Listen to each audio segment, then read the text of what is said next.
આમ પ્રભુ વરદાન આપે તો પણ ભલાનો જ વિચાર કરે. ઠાકોરજી જે કરે છે આપણા હિતનું કરે, જે કરે તે. ઘણી વાર આપણે ગુસ્સો આવે કે મારી હારે જ આવું થાય છે, પણ તારી હારે આવું એટલે થયું કે તારું અહિત નથી થવા દેવું. અહિત કરવું હોય તો લે કર તારું, તો હું કરું.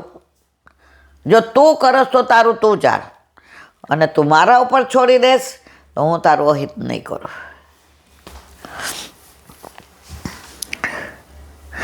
પ્રભુ દયાળુ છે, કૃપાળુ છે, અંતર્યામી છે, બધાના મનની ભાવના જાણે છે, તેથી ભક્તનું ભલું થાય એમ જ કરે છે. પણ આપણને ખબર નથી પડતી આપણું હિત શેમાં છે.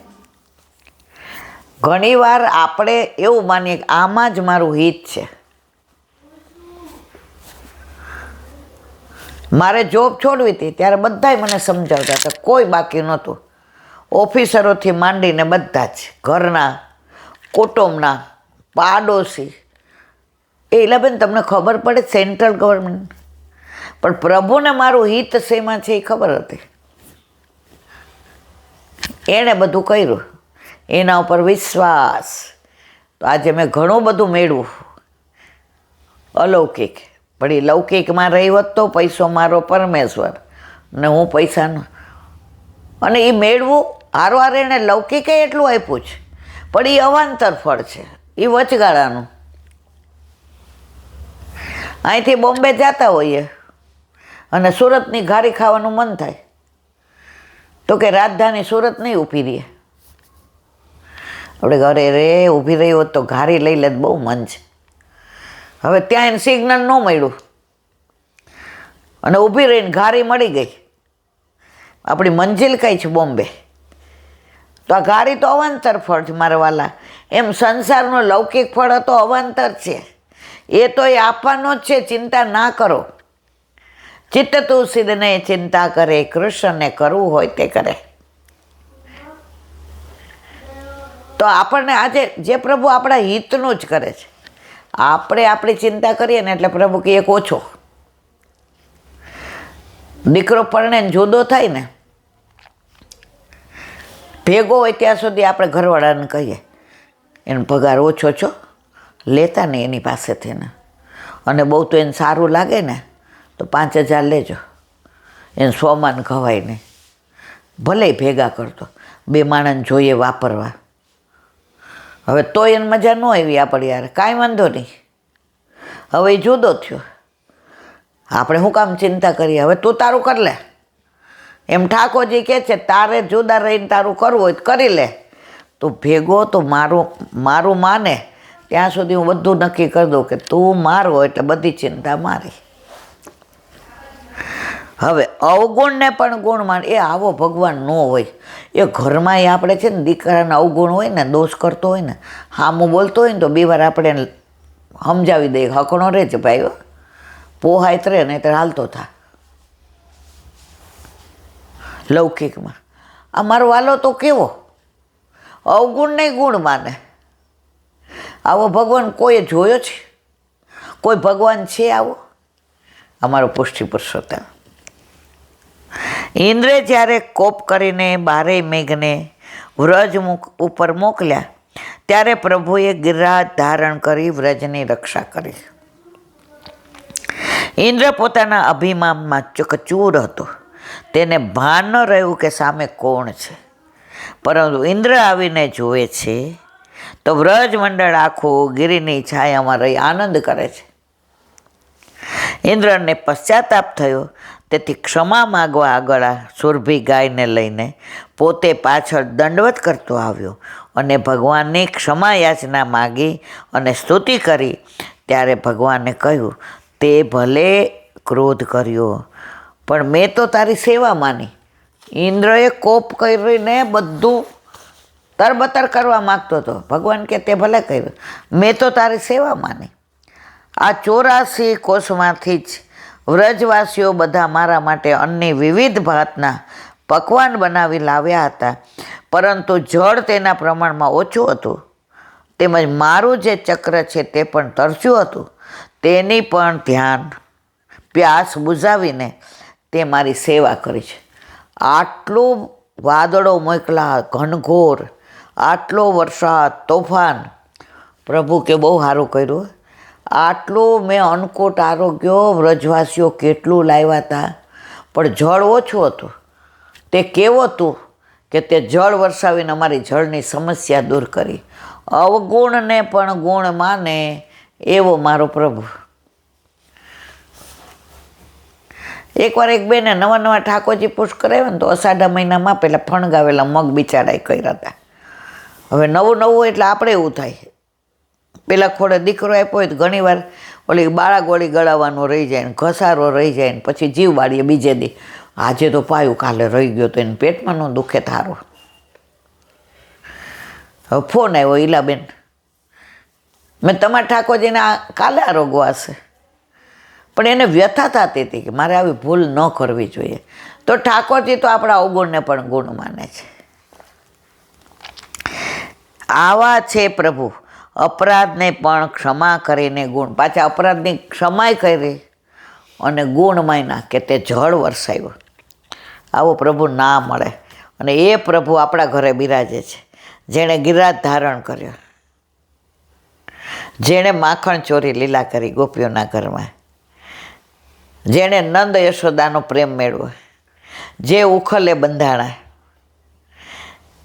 જ્યાં યમુના જળ ભરવા ગયા ત્યાં બેડા ચડાવ્યા, જ્યાં ચંદ્ર સરોવર પર રાસ કર્યા, જ્યાં ગુલાલ કુંડ ઉપર હોળી ખેલ, એ જ પ્રભુ આજે આપણા ઘરે, આપણા માથે, એટલે કે બધા જેટલાના ઘરે પુષ્ટિ પુરુષોત્તમ પુષ્ટ કરાવેલા છે એ બધાના ઘરે બિરાજે. એ બધાએ આ લીલા કરી છે.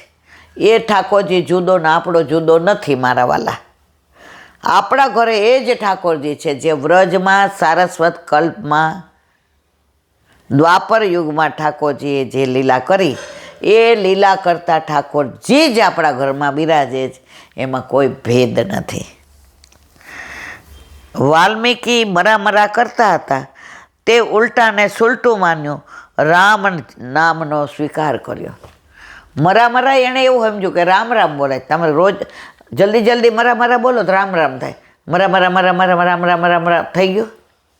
તો ઠાકોરજી આવા છે. અને આપણે તો લોકોના ગુણને અવગુણ માનીએ. જોયું મારી સામે કેવી રીતે જોયું? તને તારી સામે સારી રીતે જોયું બેન. ના, એનું હસવાનું બરાબર નહોતું, તારામાં બરાબર નથી. તને કમળો થયો છે એટલે પીળું દેખાય છે. ઘણા તો બીજાને બગાડે, પોતે તો બગડે અને ઓલા બગડવા વાળા મૂર્ખા. તો ઠાકોરજી કેટલા કૃપાળુ છે, સવડાને અવળું માને. ગોપીઓએ વેણુના ઠાકોરજીએ કર્યું ને ગોપી અવળા પહેરીને ગઈ, ત્યાં ગઈ તો બધાને સવડા થઈ ગયા હતા. કારણ કે ગઈ હતી કોની પાસે? પ્રભુ પાસે. તો હું ને તમે કોની પાસે જઈએ છીએ? ઠાકોરજી પાસે. એટલે આપણે અવળા સવડાની ચિંતા કરવાની જરૂર નથી. આમ પ્રભુ ઉલટાનું પણ સુલટા કરી માને છે. માટે ભક્ત શિરોમણી સુરદાસીએ ગાયું છે, બોલો વલ્લભાધીશ. શ્રી વલ્લભાધીશ. સુબોધિનીજીનું પાન વલ્લભ કરાવે તો થાય, આને સ્પર્શ કરવો આપણા બસની વાત નથી.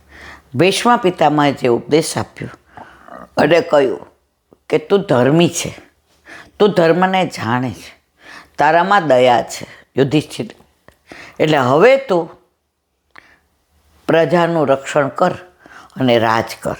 હવે આગળ ભીષ્મ પિતામહે આજ્ઞાકારી થઈને પ્રજાનું પાલન કરવા કહ્યું. તેમાં કોની આજ્ઞા માનવી એવી શંકા થાય એનો વિચાર કહે છે.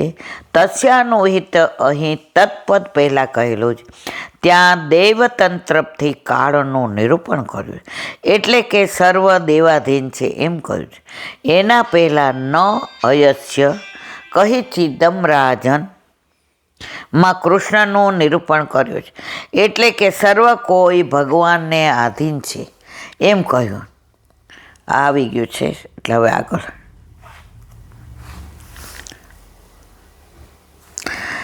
એસ વૈ ભગવાન સાનાધ્યા નારાયણ પુમાન મોહમન્યાય લોકમ ગુડશ્ચરિત વૃષ્ણિ.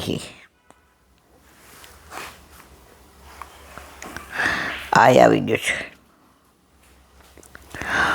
અસ્યાનુભાવન ભગવાના વેદ ગુહ્યતમ શિવ દેવર્ષિ નારદ સાક્ષાત ભગવાન કપિલો નૃપ યમ મનસ્યે માતુલેયમ પ્રિયમ મિત્રમ સુહતમ અકરો સચિવમ દોત્તમ સૌહાદથ સારથીભી. અર્થ: હે રાજન, આ શ્રી કૃષ્ણના અત્યંત ગૂઢ મહિમાને ભગવાન શિવજી, દેવર્ષિ નારદ અને ભગવાન કપિલદેવ જાણે છે. તમે જાણતા નથી. તમે તો એમને મામાના પુત્ર, પ્રિય મિત્ર અને તમારા હિતચિંતકોમાં શ્રેષ્ઠ તરીકે માનો. તમે એને ભગવાન નથી માનતા. કોને કે જ? પાંડવને, યુધિષ્ઠિરને. તમે તો મામાના દીકરા માનો છો. તમે સારથી માનો છો. તમે તમારા હિતચિંતક માનો છો.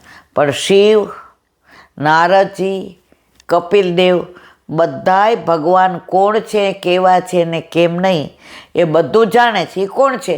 આ દ્વારકાધીશ છે, જેને તમે જાણતા નથી. એટલે તમે એમને તમારા મંત્રી દૂત બનાવ્યા છે અને સ્નેહવશ શ્રી કૃષ્ણ તમારા સારથી થયા. હવે સુબોધિની છે. શ્રી કૃષ્ણ ભગવાન આવા જ છે. એમનો સર્વને મારવાનો પ્રભાવ ગોપ્ય છે. તે માત્ર શિવજી જ જાણે છે. એ જ પ્રમાણે નારદ દેવર્ષિ પણ સર્વત્ર પ્રવેશ કરી બધાને મારતા હોવા છતાં સ્મરણ કરવાને કારણે બધાના હિતચ્છુ લાગે છે. તથા સાક્ષાત ભગવાન કપિલદેવજી, જેમને પ્રકૃતિને વિશ્વનું કારણ બનાવી કારણતાને જ નિરાકૃત કરી છે, એ કપિલદેવજી પુરુષરૂપ હોવાથી બધાનું કારણરૂપ હોવા છતાં પોતાની જાતને પુરુષરૂપથી કોઈનું કારણ માનતા નથી. આ જે સાંખ્ય યોગની વાત છે ને, એ કપિલદેવે કરી, એનું અનુસંધાન કરે છે. એટલે સાત્વિક, રાજસ, તામસોમાં નિર્ગુણ શ્રી શિવજી, નારદજી અને કપિલદેવજી એ ત્રણેય જ ભગવાનના પ્રભાવને જાણે છે. પણ બીજાઓ તો ભગવાનના પ્રભાવને અનેક રીતે સાંભળ્યા છતાં જાણતા નથી. ભીષ્મ પિતામહ કહે છે, તમે પણ ભગવાનના પ્રભાવને જાણતા નથી. વસુદેવજીના ઘરે જન્મ્યા હોવાથી તમે એમને મામાના પુત્ર માનો છો અને એ આત્મીય સંબંધી તમને પ્રિય છે. દ્રૌપદી તમને અપાવી એવા અનેક ગુપ્ત ઉપકારો તમારા ઉપર ઠાકોરજીએ કર્યા છે, માટે તમે એમને મિત્ર માનો. સુરદત્તમ, સદભાવના યુક્ત, જે કદી કપટ નથી કરતો, પરોક્ષ અને પ્રત્યક્ષ પરંપરાગત રીતે આપણા હિતનો વિચાર કરતો હોય તે સુરદ કહેવાય. આપણા હિતનો જ વિચારે. દ્વારકાધીશ પાંડવો હોય કે કુંતી હોય, દ્રૌપદી હોય કે પોતાનું યદુકુળ હોય કે આપણે હોઈએ, આ બધાના હિતનો વિચાર જ કરે છે. પ્રભુ ક્યારેય અહિત આપણું પણ કયા? જે એને શરણે આવે એ, બધાને નહીં.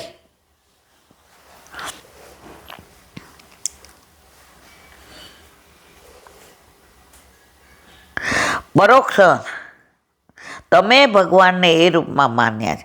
એટલું જ નહીં, પણ એમની પાસે અયુક્ત કાર્યો કરાવ્યા છે. અકરો સવિચમ, તમે એમને તમારા મંત્રી કયા, તમે એને સારથી બનાવ્યા. ભગવાન પાસે આવા કાર્યો કરાવાય? કારણ તમે એને ભગવાન માનતા નથી.